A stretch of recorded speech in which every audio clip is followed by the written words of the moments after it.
humanitaria, apoyo de recursos, etc.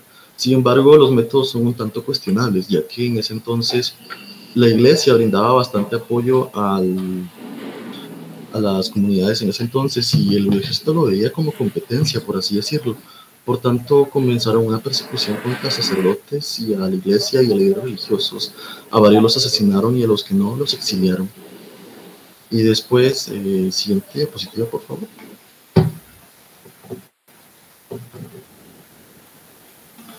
En 1982, el domingo 7 de marzo, se llevaron a cabo las siguientes elecciones, dando como ganadora a Ángel Aníbal Guevara. Sin embargo, esta fue una elección plagada de irregularidades y señalada como fraude. Y este presidente electo nunca llegó a tomar posesión debido a que el 23 de marzo una junta de jóvenes oficiales dieron un golpe de estado,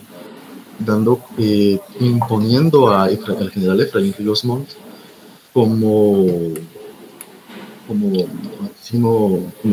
gobernante. Él además decidió fungir como ministro de defensa. Siguiente diapositiva, por favor.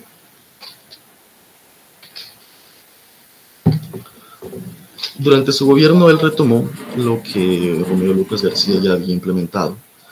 Le agregó una tercera etapa, a la cual denominamos tierra arrasada, y le encargó el desarrollo del plan a las personas que vemos acá, a Rodolfo Lobos Zamora y a Héctor Alejandro Gramajo. Ellos fueron los encargados de desarrollar el denominado Plan Sofía y Victoria 82.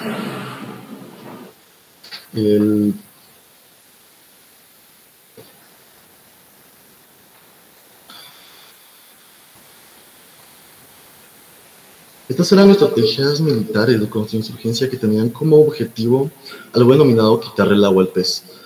En este caso, el pez sería la guerrilla y el agua sería como la población.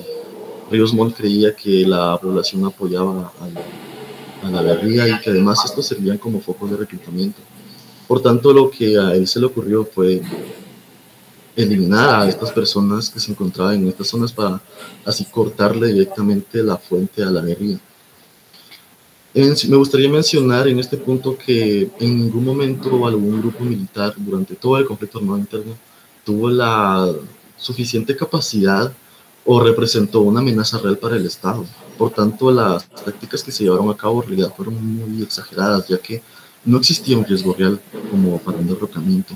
Además de que, como ya explicaron, Guatemala contó durante mucho tiempo con el apoyo militar de Estados Unidos, con lo cual el ejército guatemalteco en ese entonces era mucho más poderoso de lo que es actualmente. Durante la Operación Sofía, la cual duró únicamente 1 mes y 3 días, del 16 de julio al 19 de agosto, se devastó a la población indígena con un nivel de violencia indescriptible. Tanto fue su impacto que el 48% de los casos de violaciones a derechos humanos recopilados por el CEH se registraron durante ese año. Es decir, al menos 100,000 personas fueron asesinadas en 1982. Según también la CEH, el 89% de los asesinados durante todo el conflicto armado interno eran civiles, desarmados y de procedencia indígena. Además, entre 1981 y 1983 se produjeron el 81% de las violaciones registradas por la misma comisión. En todos los documentos del Plan Sofía no se considera a las víctimas como personas inocentes, daño colateral o como indígenas. En realidad se enumera a los asesinatos de la misma manera que se enumeraba cuando se hablaba de viviendas quemadas, de animales robados, asesinados, de trampas u otros objetos. Y a los niños en este plan se les denominaba chocolates, esto haciendo referencia a su color de piel. Los planes militares de exterminio fueron ejecutados con gran eficiencia debido a que los 3 poderes del Estado servían plenamente a esta operación, debido a que al entrar Ríos Montt como presidente de facto, él disolvió el Congreso, tenía el control de las cortes, tenía mediante los tribunales de fuero especial, tenía el control del poder judicial, tenía el control del poder ejecutivo al ser el presidente y también como fungía como ministro de defensa tenía el control absoluto del ejército. Es por esto que operaron con total impunidad y con una eficiencia extraordinaria. Siguiente diapositiva, por favor.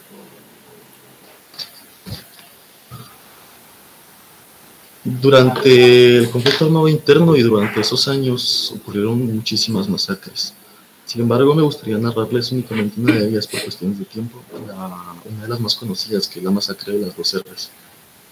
Durante el 5 de diciembre de 1982, el ejército colocó retenes para impedir que las personas salieran de esta aldea.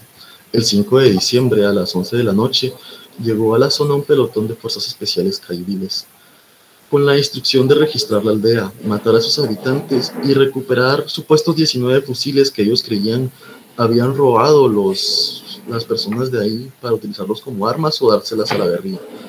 Cabe recalcar que estos fusiles nunca fueron encontrados. Los militares fueron uniformados como guerrilleros para hacer creer a la población que la responsabilidad de las matanzas era de la guerrilla. Caminaron durante la noche recorriendo los 6 kilómetros hasta la aldea. A las 3 de la madrugada del 6 de diciembre llegaron a la aldea. Comenzaron a sacar a los habitantes de sus casas y separaron a los hombres y a las mujeres. A las mujeres y los niños encerrándolos en una iglesia. Tras registrar la aldea e interrogar a los hombres, no se encontraron armas ni propaganda. Los jefes de la patrulla informaron a la tropa que, tras el desayuno, debían de vacunar a la población. En torno a las 4 de la tarde del 6 de diciembre, los militares separaron a un grupo de niños y comenzaron a asesinarlos, posteriormente arrojándolos a un pozo. En este momento, varios militares comenzaron a violar a las jóvenes que se encontraban encerradas, muchas de ellas menores de edad. Tras esto, los hombres y mujeres fueron sacados de su confinamiento, se les vendaron los ojos y fueron conducidos al pozo, donde fueron nuevamente interrogados sobre la pertenencia a la guerrilla y sobre quién era el jefe guerrillero del poblado. Ante las negativas, los civiles eran asesinados y arrojados al pozo. Durante la noche del 6 al 7 de diciembre, las mujeres que aún ahí se encontraban fueron prisioneras y nuevamente violadas y torturadas. Se provocó también el aborto a golpes de varias embarazadas. El 7 de diciembre, las mujeres fueron sacadas de la escuela y fusiladas tras lo mismo. A los hombres los guiaron hasta la montaña en donde fueron ejecutados. Tras esto, los cadáveres fueron arrojados al pozo y el mismo se cubrió con tierra, aunque los militares escucharon gritos de heridos que aún seguían con vida. Esta es una de tantas masacres que ocurrieron y existe una controversia y quizás como un debate acerca de si esto fue un genocidio o simplemente fueron daños colaterales como ocurre en cualquier guerra. Primeramente me gustaría decir que el conflicto armado interno se llama precisamente así, conflicto armado interno, porque no hubo una guerra, nunca hubo un bando, nunca hubieron dos bandos, era el Estado contra diferentes grupos guerrilleros. Es por esto que se denomina como conflicto armado interno. Para entender o para poder catalogar los acontecimientos como un genocidio, debemos primeramente entender qué es un genocidio. El genocidio es una palabra un poco reciente. Fue acuñado por Raphael Lemkin, un judío que sobrevivió en los campos de concentración durante el Holocausto nazi. Él definió el genocidio como el exterminio o eliminación sistemática de un grupo humano por motivo de raza, etnia, religión o nacionalidad. Las víctimas de tierra arrasada eran su casi mayoría absoluta civiles, no combatientes.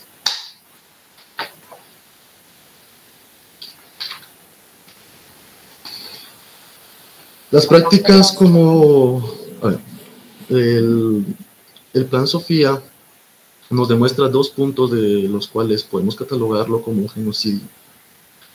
Es la intencionalidad evidente de exterminar a la población Ishí con la intención de conseguir el control de la misma para civilizarlos y para borrarles lo Ishí. Hubo en Guatemala una versión similar a lo que sucedió en la Segunda Guerra Mundial, los llamados polos de desarrollo. Estos no eran más que un eufemismo para denominar a los campos de concentración en donde se registraron muchísimas violaciones a derechos humanos y donde se intentaba desculturizar a las personas sobrevivientes de algunas masacres para civilizarlos de alguna manera. Las prácticas como la extracción del feto en mujeres embarazadas aún con vida, la amputación de sus pechos, dejar marcas de violación en los cadáveres como objetos en sus genitales, el matar bebés arrematándolos a la pared, al suelo, saltar sobre el vientre de mujeres embarazadas, eran prácticas muy comunes durante aquellas masacres. Por tanto, a mi parecer sí se cataloga como un genocidio, ya que inclusive podría yo atribuir a a la tierra arrasada como un plan que tenía como chivo expiatorio la guerrilla, pero que en realidad jamás tuvo la intención de eliminar a estos grupos guerrilleros, puesto que se tienen muy pocos registros de confrontamientos reales entre el ejército y la guerrilla, ya que la guerrilla muy poca vez actuaba y se limitaba a emboscar y a robar los recursos al ejército. No hubo un enfrentamiento tan grande alguna vez y las bajas eran mínimas comparadas con las bajas civiles. Es por esto que, a mi parecer, sí debe de ser tipificado esto como un genocidio.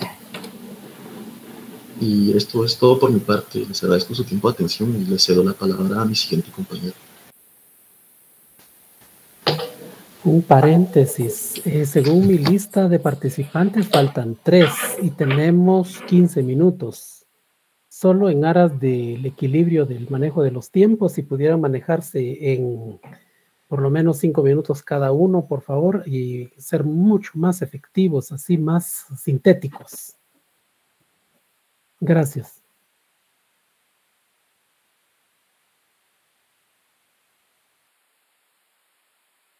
Buenas noches, compañeros. Buenas noches, licenciado. El día de hoy me tocó exponer el tema de Juan Gerardi y de Goberta Menchú. Vamos a iniciar con Juan Gerardi. Juan Gerardi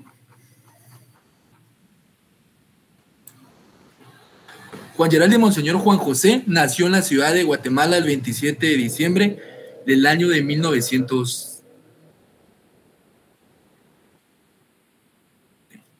Una confusión. Perdón, el día de hoy me tocó exponer sobre el informe REMI y C. El informe REMI, conocido como Guatemala Nunca Más, en sus siglas sería la recuperación de la memoria histórica, pues este es el informe elaborado en el marco del proyecto interdiocesano de recuperación de la memoria histórica sobre las graves violaciones de derechos humanos cometidas en Guatemala. Vamos a profundizar un poquito. En 1995, 2 años antes de la firma de los acuerdos de paz entre el gobierno de Guatemala y la URNG, la Oficina de Derechos Humanos del Arzobispado inició un proyecto pues, para recoger testimonios sobre las violaciones de los derechos humanos en Guatemala. El objetivo inicial de este proyecto era dar insumos a la futura comisión por el esclarecimiento, que en sus siglas sería C, cuyo acuerdo básico había sido ya logrado sobre el papel en las negociaciones entre el gobierno y la guerrilla. En el informe REMI pues, puede accederse a información sobre las consecuencias individuales de la violencia, agresiones que sufrieron las comunidades durante el conflicto armado interno y las formas que tuvieron que enfrentar en ese tipo de violencia.